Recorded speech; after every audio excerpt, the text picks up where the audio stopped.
I noticed one of the videos that I did pana akazoidownload ikaita viral in certain groups ndikuona iri post kwakawanda pandaitaura kuti hazvisi easy kuti ungorelocata kuenda kuZimbabwe, and I'll stick to that. Kurelocata hakusi easy but kuri possible. Ngatinzwisisei musiyano wekuti chinhu hachisi easy. Chinhu chinogona kusava easy chiri very difficult but chiri doable. And I think I actually did a follow-up video to that. And you just need to choose your hard. It is hard being in the diaspora. It is hard being in the UK, being in Australia. It is hard being far from home. You miss home, you miss your people, you miss your culture, you miss everything. It's hard being anywhere else in the world. And also at home it's hard because there are also conditions and situations dzinogona kukurwadza nekukuomera. And one of the comments yakaiswa nemumwe munhu yakaiti hanzi uri kutaura zvekutotsva nezuva zvemvura inotonhora. Let me tell you, munhu iye aitorakidza kuti asati ambogara kunze kwenyika, asati ambogara kudiaspora. Kunze kwenyika kwakawanda, especially in developed countries, kunoraramwa inonzi soft life. Tisingataure pamusoro pekuti munhu anoshanda mashifts and stuff, but there is soft life in the sense yekuti izvezvi ndakagara mumba, I can spend 5 days ndisina kubuda mumba, 5 good days ndiri mumba. Chichiri kuitika, I can go on my app, I order my food. I can go on my app, I order checkers, inondonzira grocery mumba. The toilets, everything is zvakangofanira kuZimbabwe izvo zviriko zvinenge zvirimo mumba. I work online, I'll be doing every work ndandoda ndirimo mumba, buying things zvandada ndiri mumba, wopedza wiki urimo mumba. Kune yatiri kuti soft life, chingwa chinoya mumba and everything. Iyo yatiri kuti magetsi anenge aripo 24 hours. So kana wakambo experience that life. Personally, I've experienced that life for 17 years of my life, which is more like the adult part. Ndo adult takabva kuZimbabwe ndiri mukomana ndaamurume mukuru. Kana wa experience life yoyo woberekera vana vako muma conditions akadaro ekuti avazivi kuti kune chinonzi pothole, avazivi kuti kune magetsi anonzi anoenda, avazivi kuti mota inotengwa, unongoziva kuti mota inobuda mugaraji. Ma conditions iwayo kana wakamboma experience kuno adjust uchienda kunyika kwekuti magetsi anongori kana aenda sadza richipambirwa riri pamoto.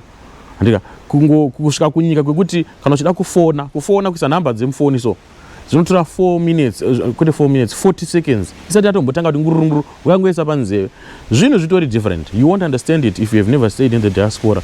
Kana usamba cross a border, you won't understand it. Saka ndiri kuti those difficulties when you want to relocate, uchienda kunyika ine ma difficulties iwayo akadaro, kunyika yeZimbabwe ine ma difficulties akadaro, how do you adjust and how do you plan so that your relocation does not mean kuti wakuno downgrade upenyu. Because patiri kutaura nyaya yekuenda kuZimbabwe kuno relocate nekuno investor, we are not talking about downgrading your life. Tiri kuti move, but kamuviro kako kana uchiri kuda soft life, enda unozvisira magetsi ako ari off grid, wozvisira masola ako, enda unozvisira internet yako, unoziva kuti internet yangu haidonhe, unoshanda zviri efficient. Enda unogara kusina noise kwawagara uchingofarira handike kugara. Inde gara nchingoziva kuti inini ndofunga munhu Zimba muZimbabwe kana kuti munhu ndomuona pa weekend panoenda kusheshi. Funga handigari kunoshamisira kana kudii, pandakangozvipfekera pato mamidhwi ipapo handika kuitira dhudhula ikanetsa haizonyanya kusvika kwatinenge tiri, ndozvatakatongozviitirawo. Ndiri kutaura kuti kana ndichida same lifestyle yandiri kurarama yandararama 17 years ndiri kuno, ndofanira kugara ndaronga zvinonondipinza musame class kana ndadzokera kumba handika. So the purpose of the channel yakubuilda munhu iyeye ari kubva kwaari kusoft life kuti unopinda mune imwe soft life kumusha. Saka usati kana waona vanhu vari kutorarama soft life vachikupostirai vari kokumba vaine madzimba dzine matiles nechi, wokurumidza kungofunga kuti zvinoitika easy. Ndopandotaura it's not easy but it's possible, it's doable. Kana vamwe vachizviita, kana vamwe vakazviita, zviro kuti newe unogona kuzviita, but usabatwe nepfungwa yekuti zvinongori kana zvaitika. It takes a lot of hard work, it takes a lot of planning, it takes a lot of kuita zvinhu, it takes a lot of mari nema resources. Zvotoda mari nema resources. Saka take your time. Abanoramba chiudzana kutika it's an overnight thing. It does not need to be an emotional movement also. It needs to be something that is well planned, something that you really prepare for. Kuti ngoti mangwana wakuti waona video ya Pastor Chirume ndakutokwira bhazi muna munenzva ndakuenda, unosvika ikoko then usvikoita chitachi. When you get on the ground, what are you going to do? Ushotangira papo usvikoita sei. Izvi ndicharamba ndizvitaura, even ikanzi ndoita video every day nditaura zvinhu izvi. I will continue kuti ndaramba ndizvitaura. Emotions aside, your reasons have to be genuine. What are the reasons? You know, what are the reasons? Because there were push factors in the beginning, right? You had push factors that said you are in KZN, you are in the rural areas, you are in Eshowe, you are in Ulundi, or you are in Zim, Uruku Kwasadza, or you are in Harare, you are in Bulawayo. there were push factors that pushed you to migrate from where you are, going to the city center, going to work somewhere. Those push factors were there. So before you think of going back, you need to think, my push factors are actually here. How am I going to conquer kusagutsikana kwandakaita kwakaita kuti ndibve kwandanga ndiri? Kana usati wagadzira zvinhu zvinoita kuti ukonge the push factors, then relocating is just a waste of time. Vamwe vati hanzi haisi relocation, immigrating. Relocation ndiri kugara kwandatoita, ina ndambobvira ndakava nemba kuZimbabwe, ndaitoroja kuDZ kwandiri vabereki vangu vari kukwepwezi, ndairoja kuDZ. Saka kuzoti ndasvikawo kuno kwanda kuti ndane musha wangu unonziwo musha, ndane inonzi mhuri yangu, uku ndasina mhuri. Saka kana ndakutobva kuno kutorelocata, kuchibva kunoku ndochinorarama upenyu hwekuZimbabwe. We cannot argue about kuti relocation, immigration, movement ichi, but the thing is, now moving from where I am, going back home, they takes planning, preparation. And I'm telling you, inini ndakamboinge ndichifunga kuti I will relocate after 5 years. Because I not know Zapa 3 years. Because I not know the rate at which I'm preparing myself, it's gonna be even less than 2 years. Likely less than 1 year, and just 0. So the amount of preparation ya unoita will determine the speed ya uchaita relocation yako. So and I also want to talk about this thing and itikapandukutaura kuti ngatibve mukufarira content ye relocation tisingaite zvinhu zvinoita kuti relocate. It's one thing to find these videos as entertaining, as entertainment. Pano munhu anotoisa pa TV nemhuri yake vachingoti muri kuona ndo mombe idzo ndo mbudzi, maona Pastor Chirume nhasi vari kwaMurewa, maona nhasi vari kuChivu, and you can view it as entertainment. And kana wazviona ndoda kuti ubatsirike kuti kana usati because munhu wese anoona mavideos, kana watoona especially kusvika panapa zviri kungoreva kuti mauri mune kanhu kari kuti ndichadzokera kumusha uye ndichadzokera rini. And kana uri mumwe munhu manje uya ane bitterness, asinganzwisise, uya ane immaturity, ndopanotanga kuti hasha kuti ari kutirakidza izvi zvakari kutirakidzire zvamunoita muchitukana batsina na P, muchiti hey imba yenyu yeshopu, muchitukana musikadzi kuti hey makavaka zishopu haisi imba. Chiri kuitika, munhu ane desire yekuendawo kumba, ane desire yekuita chinhu, but haasina maresources, haasitogona kusvika pakasvikwa. Let me tell you, kuona munhu amisa one room yaplastwa yaiswa toilet inoflashwa, munhu iye anenge ashanda, anenge adikitira. So instead of in us consuming, ngatisave bitter, ngatisave pressurized, ngative inspired, and also ngatichitanga kutora action. Chinoita kuti zvinhu zviite hakusi kungoteerera to gather information. Chinoshape our destiny hakusi kungonzwa mazwi iwaya tomachengeta. Takataura tikati October is the month of implementation, and we are continuing again this month of November, month of implementation. Muna December ndo month of manifestation, month yatoda kunoona kuti zvi zvamakaita, month yekuti mune muchiti mukasvika moti Pastor Chirume tirimo muZimbabwe takabva kuAustralia, toda kuuya tizoona kwenyu kwamuri chii chamuri kuita. Wamwedzi wekuratidza zvatapatava taapapi. Iwe mwedzi wende chito requesta mavideos, ndikauya pana machado requesta kuti mutumiro ka 2 minute kepauri tomabatanidza tichiona kuti iwe uri papi. Kana watenga stand unongotaridza ndo yandakatenga risango, tichiona kuti ndo pauri, because you don't want it to be a talk show. Tiringotaura mangwana, tirikutaura kusvikira mangwana, tiringotaura tazodai. So when are we going to act? When are we going to put the words into action? Because zvinofanira kuzoitika. Ndoziva kuti kune mwari kuti haina asanda kuda kumove, not yet moving. It's fine, but ndiro munhu waMwari kaini aprofita wezvechokwadi. Handiri chamwari chiri mandiri, ende mandiri muri kundiudza kuti izvezvi kumusha kune mari, izvezvi kumusha kune mari, kuZimba kune mari izvezvi. Ende number 1 kuZimbabwe kune mari, number 2 mari yacho imwe yacho iri collaborations, zvaunogona kutadza kuita wega, itana vamwe 2, itana vamwe 3, itana vamwe 4. Number 4 mari yacho iri move.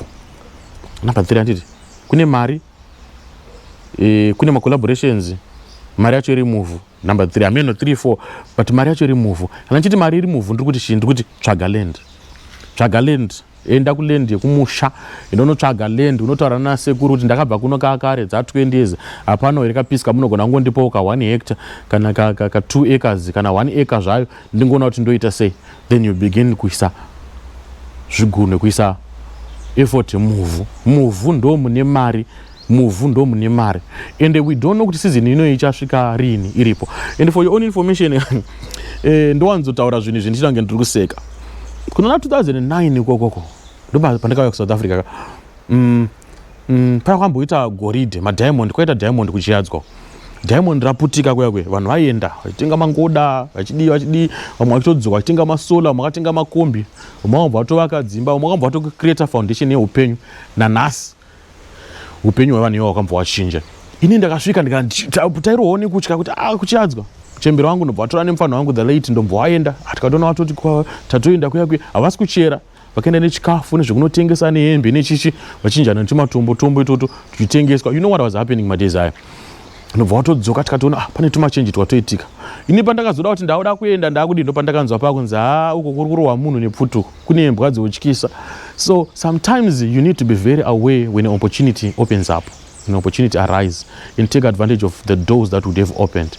Kazhinji madoors akavhurika tine mweya yetsvina yemadzinza isingadi kutibudirira inotivharira madoors iwayo. We criticize, we see the dangers, we see the guns and the dogs. Tinoona zvinotyisa nezvinouraya panguva yekuti vamwe vari kuona maopportunities ekuita zvinhu izvezvi. kuZimbabwe tiri kutaura nyaya yerelocation.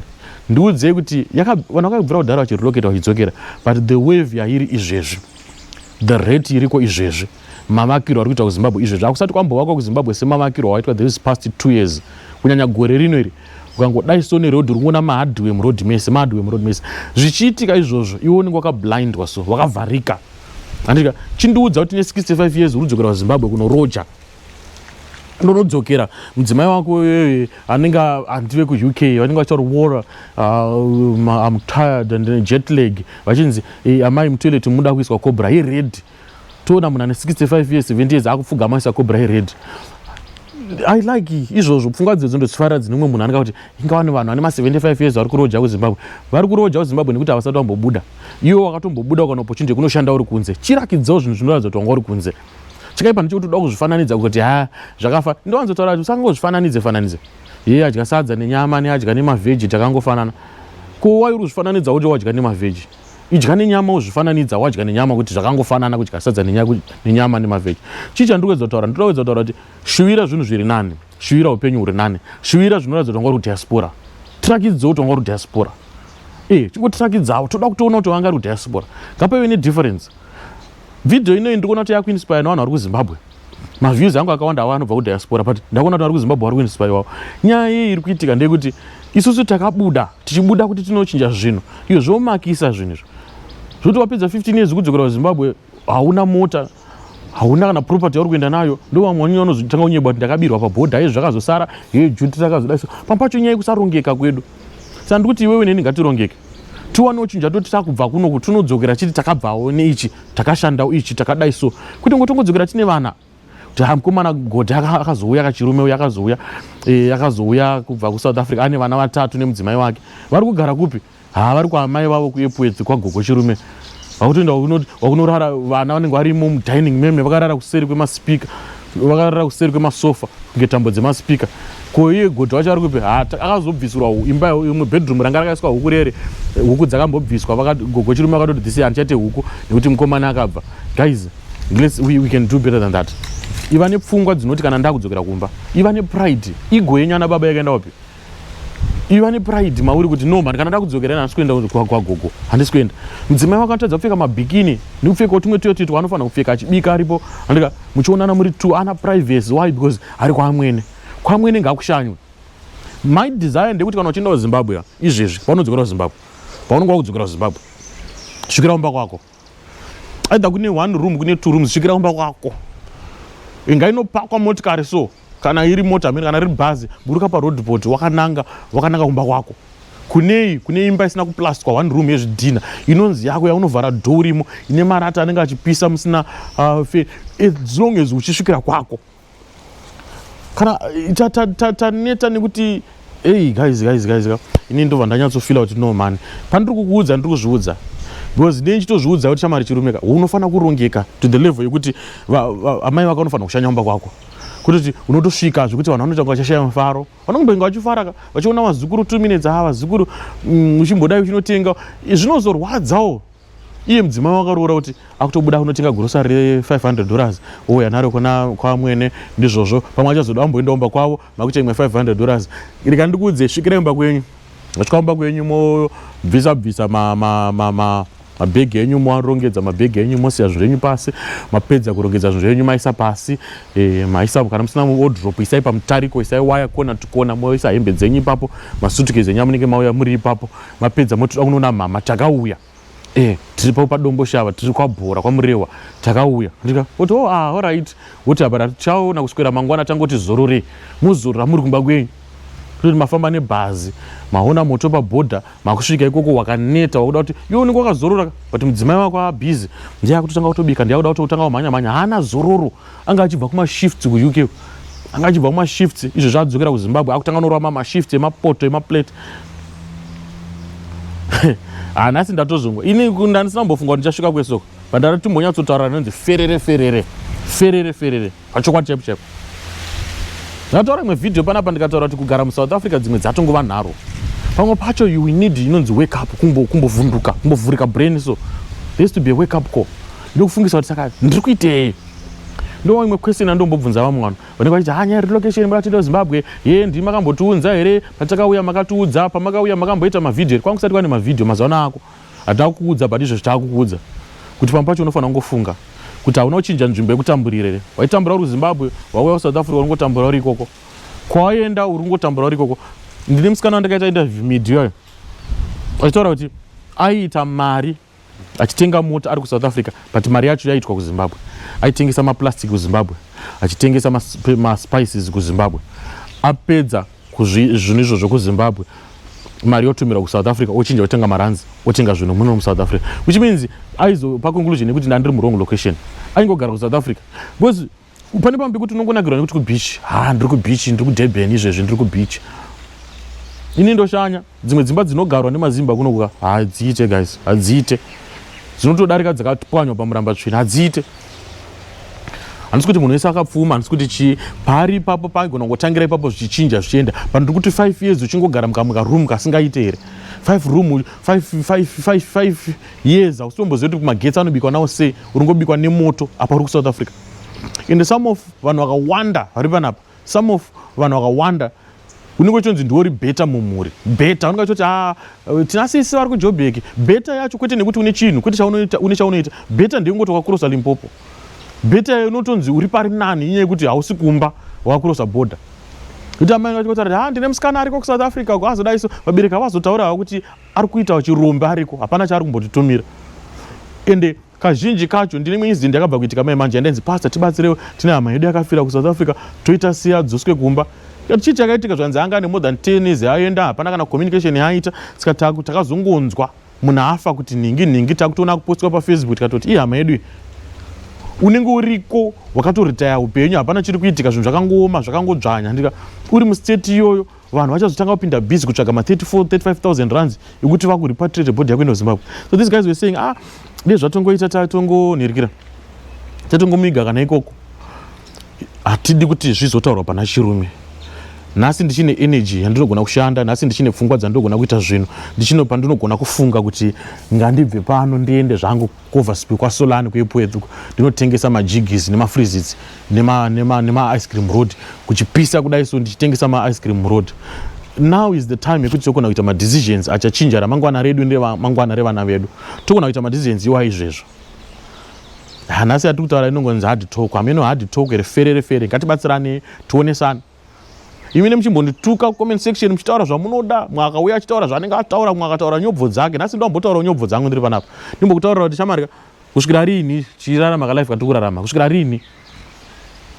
Mwana totange chisalad kutange chirungu chekuti haidini guys kana chienda kuZimbabwe ndogara ndatenga ticket rangu rekudzoka.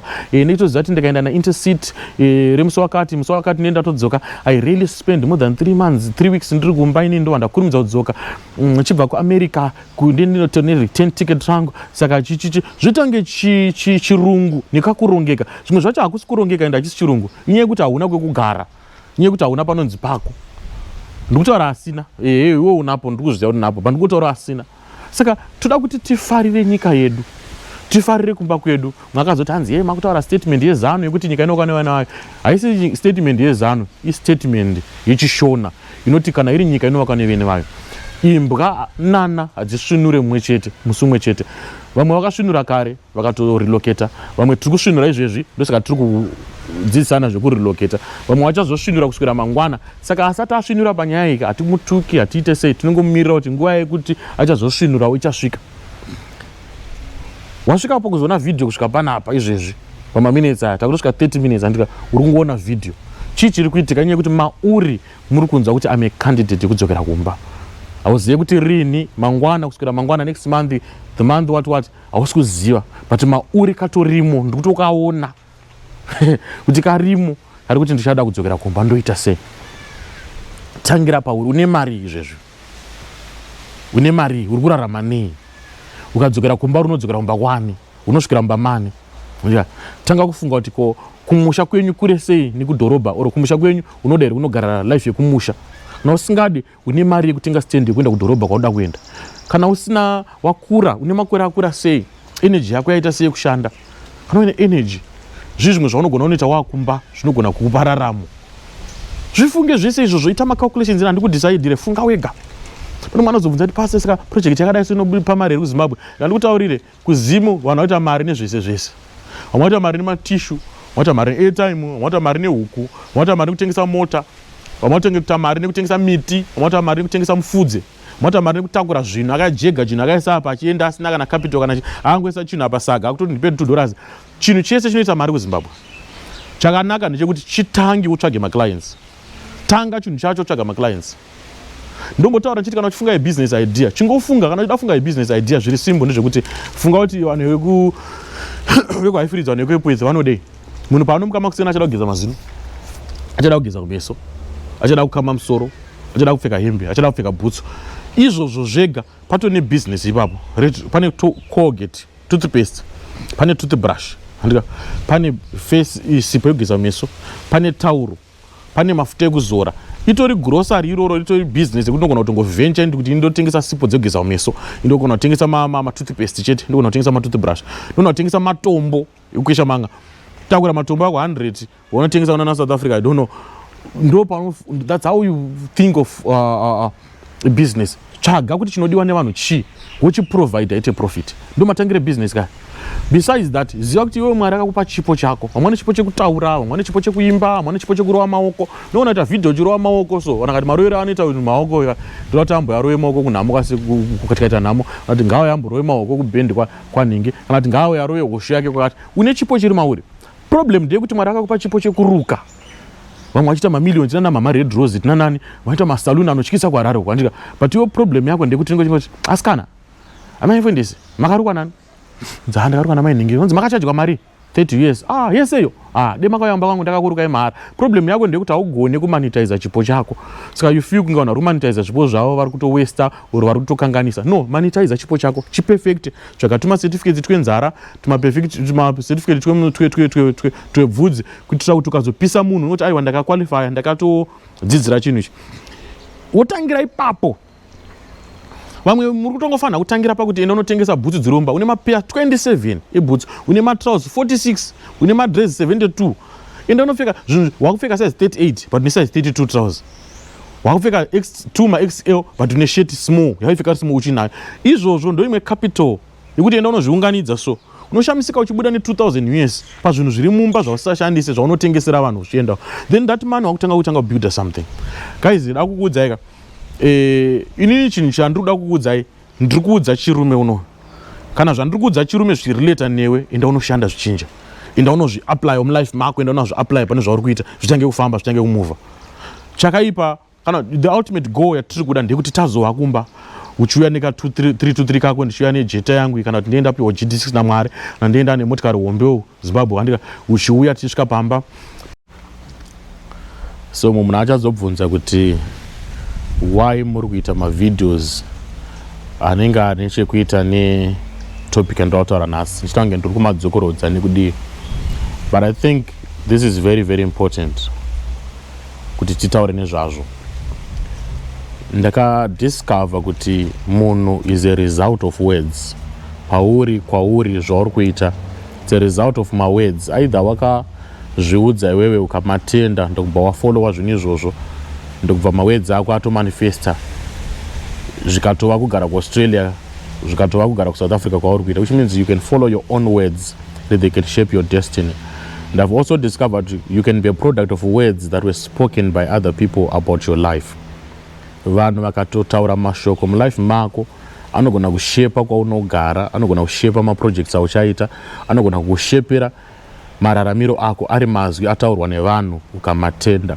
There are also words that are spoken by vanhu, but vari vanhu vakakuvenga, but vari vanhu vasina chavanotenda kuti pane chakanaka chinogona kubuda mulife mako. Saka in life you have to be very, very careful, because God speaks, the devil speaks, people speak. At the end of the day you need to decide kuti mashoko ani ataura auchateerera.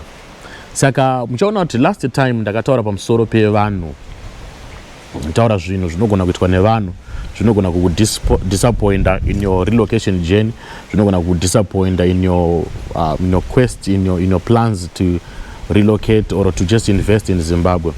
So you need to be very, very careful kuti ndiani waunoteerera. Usateerere munhu wese wese, usateerere zvese zvese, zvinogona kuaffectira nekukushepera your destiny, or zvinogona kukuchinjira nekukuondomorera zvaunga uchironga zvakanaka. You should understand kuti kune vanhu varine a problem for every solution. Wherever there's a solution, there's a person anongoti kozvikaramba, kozvikazodai, kotikanyura, kozvikazodi. Kana zvikangodaro tinongodzokera kwatakabva. Inini ndikabva muno muSouth Africa ndikaenda kuZimbabwe, kana zvikaramba kuita ndongodzokera kuSouth Africa kwandagara nguva yakareba kwandoziva kuti zvofamba sei. That is kana zvaramba. Ko dei tichimbobvunzawo mubvunzo unoti ko zvikaita. What if it works? I want you to know that in whatever you are planning pauda kuenda kumusha, haasi munhu wese anenge achifara nedecision yauri kuita. Vari kumusha vanogona kusafara kuti wava padhuze navo, saka pasina mahandouts nemari dzemukuru kana dzekuekokeshi dzaunovatumira. So some people can actually be angry nekuda kwezvinhu izvozvo. Vanogona kutoti wauya wakutogara kuno, saka uchiri ikoko ukabvunza information kuvanhu vanobenefita kwauri, vanhu ivo vanogona kupa information wrong pamusoro penyika, pamusoro pezviri kuitika, pamusoro pemaprojects. Unogona kuti ngoudza kuti hapana chiri kubhadhara, huku hadzina profit, haanguri vadzispeed. So people can actually give you advice depending on what they are benefiting from you. If they are benefiting from you, definitely they won't give you advice. Inoita kuti ubve kwa unenge uri. Vachatongokupa advice obviously. Inoita kuti guys, kanibovhurira wadapinda nebhazi ravo vana. So you need then to be very careful kuti where am I getting the advice from? From whom? From whom? Ndiri kuwana advice kubva kunani? Because if you are getting advice from someone who's benefiting from you, uchikuda kuti anyatse kutaura zviri paground, definitely achangokupa advice isiri favorable, inongokuudza kuti zvakaoma, zvakadzvanya.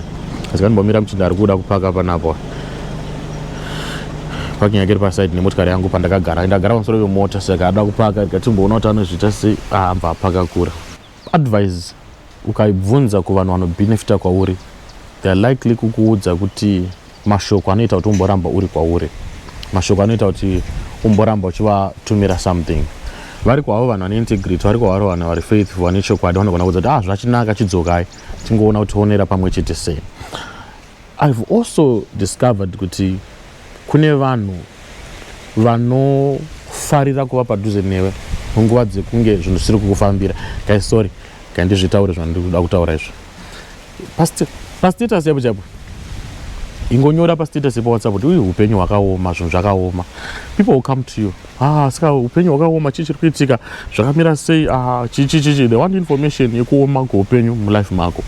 But isa mastatus seatukisa mazuva ano ekuti uri kuisa zvidhina pamba pako, payard pako, uri kutora maphotos akomana vachivaka, uri kudii. You discover kuti mafriends vari genuine chaicho ndopaunovaona, vanoselebrata newe, vanotokubvunza kuti muri kuzvigona sei, zviri kufamba sei, but others will just be quiet and act as if havasi kukuona. Vanotogona kutoskipa status yezvidhina zvawaunganidza, unokomenda status yawaisa yemunhu ari kuzvambuka lomunyaka, ubva kuti please send me. So understand vanhu vaunoisa museko mako kana wakuda kuita chinhu ichi. Understand vanhu vaunoisa padhuze newe kana wakuda kuita issue yedu ya relocation in, because unoita stress wabva kutenga stand chitumirwa mashoko anoti hey saka musavake mazodai so unoita stress wapedza kutenga foroma yezvidhina yauri kuti uchaita business wakusangana nevanhu vanenge vachikudza kuti hai zvawandirwa zvazodai so ndoda kuti umanage pfungwa dzako umanage maonero ako because at the end of the day tataura tikati you're a product of words that were either spoken to you by other people that you either spoke yourself. Saka kana uri product yemashoko chingwarira mashoko aunotendera kuti apinde munzeve dzako. Then there's another person aiti tanzi hey pastor you need to be very innovative ma titles enyu anenge akanzi relocating to Zimbabwe, things to do with the relocation, relocation hamusi kuva innovative zvinoreva kuti munhu iyeye haasi kuzoona mavideos kuti anoti chii. Let me educate umwe munhu pamwe achazoda kuva content creator uri achazoda kuva paYouTube. Zvinoitika paYouTube ukaita video yako yakanaka sei ukaisa paYouTube kana usina kuisa a title inotrigger yavanoti algorithm video yo inoonekwa newe namai guru wako nabamukuru wako nasekuru wako unoona kuti pachannel panapa ndine mavideos atone ma 10 years ari panapa 7 years ari panapa but haana kumbosvika 100 views. Chii chiri kuitika? Unenge wanyora video yako yakanaka waita video yako yakanaka but title yako hai trigger algorithm. So unobvunzawo AI nana ChatGPT kuti ndaita video yangu inoita zvakati ndochishandisa title yekuti chii kuti video isvikewo kune vanhu. AI yochikupawo 10 ma options kuti shandisa aya ndo anoita kuti ukanyora pa video yako YouTube inoita kuti video ipushwe ionekwe nevamwe vanhu. That's why muchiona kuti matitles angu anogona kufanana but nyaya dzandozotaura dzakati siyanei. Uye zvekare why ndichita sendinoita mavideo akada kufanana. Video ine uchaona kuti inogona kuita 10,000 views but ndikaita imwe inoita 3,000 views. So zvoreva kuti vaona video inoi havasi kunoona imwe video iyo. Saka inini ndichida kuti vanhu vabenefite uye vanzwe nyaya yangu ndinogona kuita mavideos akawanda akada kuita kunge akafanana kunyange asina kufanana kuitira kuti uyo apotswa neiyo yaanenge awana iyo inogona kumubatsira. That's why muchiona ndichiita matitles akada kufanana. That's why muchiona kuti ndinoramba ndichiisa mavideos almost on a daily basis kuti mwakapotswa neiyo anoona iyo. So tichiri kutaura pamusoro ipapo penyaya yokuti this resource inonzi munhu iresource yakakosha. Either you're on the ground or hausi paground. Gona kukoshesa vanhu vanenge varakidza kuti vari faithful kwauri uye vari kutenda muchinhu chauri kuita uye vanotaura mashoko ari positive. Vanhu vakadaro uvabatisise zvakanyanya. Vanhu vanokupa energy, vanhu vanokupa positive energy vabatisise because those people are rare. So kune vaizotiti hai nini marelatives angu ato right ndakati mukoma wangu ndichivaka imba yangu aye ndaingomutumira mari. Tenda Mwari kana uine vanhu vakadaro mulife mako. I'm telling you, you are just one in a lot of thousands. Ane ma relatives are faithful. Mama relatives akawanda ane unjigire uye anonakirwa nekunge ivo variwo pamusoro pako. Anonakirwa nekunge ivo vachikuruwa mari. Kuti kana mari yauya yezvidhina anototanga ambotirega ndimboona ndaita something nayo asati atanga kuishandisa zvaoda kuita. So this video ndangoita, it's going to be very short. It's just for me to encourage you kuti treasure people who matter to you, treasure people who give you positive energy, and also do not be part of my groups evanhu vasingaone chakanaka, evanhu vasina that positive mindset. I'm not saying turn a blind eye kune zvinhu zvinogona kudonedza, kune mamwe zvinhu zvinogona kukuwisira pasi, but ndiri kuti inini ngwarira vanhu vaunoisa mudhuze newe, because at the end of the day you become a product of their words because you're going to believe them. I always say your thoughts are seeds and your words waters those seeds. So be careful of what you sow each day. Zvaunofunga imbeu, zvaunotaura zvinodiridzira mbeu idzodzo. So ngwarira zvaunodyara every day.